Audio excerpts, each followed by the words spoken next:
चिंचेची चटणी बनवण्यासाठी मी 1 कप चिंच घेतली होती। ती थोडं कोमट पाण्यामध्ये अर्धा तास भिजत ठेवली होती।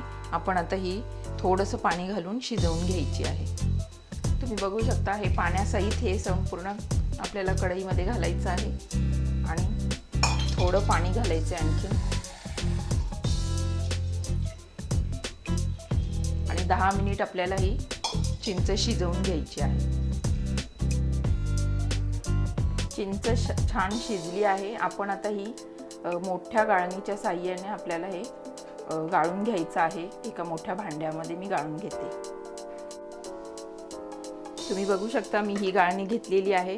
यामध्ये आपल्याला हे सर्व घालून गाळून घ्यायचं आहे।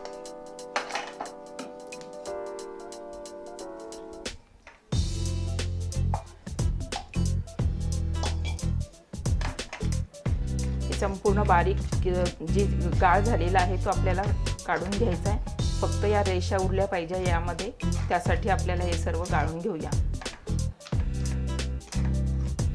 हे शेवटी राहिल्यानंतर थोडंसं आपण पाणी पण घालून आपण पूर्ण याचा जो रस आहे तो आपण काढून घ्यायचा आहे।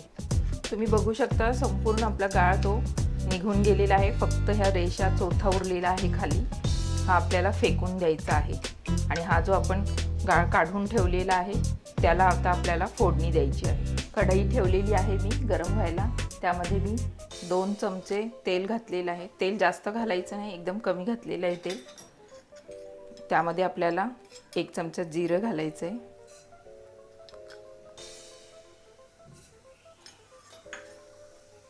जिरे तडतडल्यानंतर आपल्याला लगेच आपण जो चिंचेचा कोळ जो बनवून ठेवलेला आहे तो आपल्याला घालायचा आहे यामध्ये।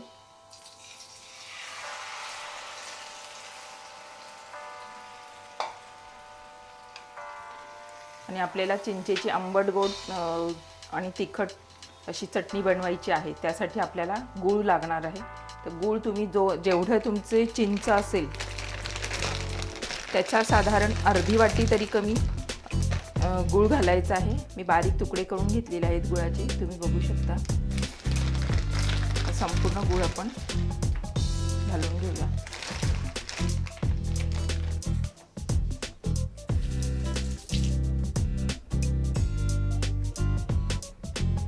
आपल्याला यामध्ये थोडं तिखटही घालायचं आहे। हा गूळ पूर्ण मेल्ट व्हायला पाहिजे। तिखट घालूया आपण थोडंसं, अर्धा चमचा तिखट घालायचं आहे। जास्त तिखट नाही घालायचं यामध्ये। आणि साधारण 10 मिनिट आपल्याला हे शिजू द्यायचं आहे। गूळ आपला मेल्ट होत आलेला आहे। आता आपण यामध्ये बाकीचं साहित्य टाकूया। आपल्याला अर्धा चमचा हे काळं मीठ घालायचं आहे। त्याचबरोबर आपल्याला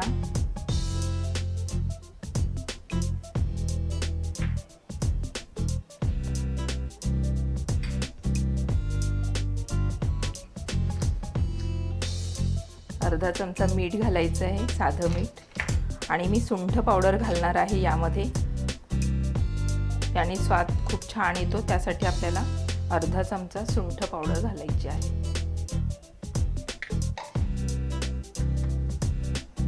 हे सर्व मिश्रण आपल्याला पूर्ण थोडा वेळ शिजू द्यायचं आहे। थोडीशी आपल्याला घट्ट करायची आहे ही चटणी।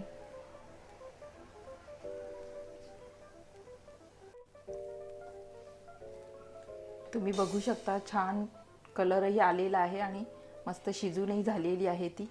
हे टेक्स्चर आपलं आलं पाहिजे चटणीला। आपण आता ही थंड झाल्यानंतर एका बाउलमध्ये काढून घेऊया आणि थंड झाल्यानंतरच ती खाण्यासाठी रेडी झालेली असेल।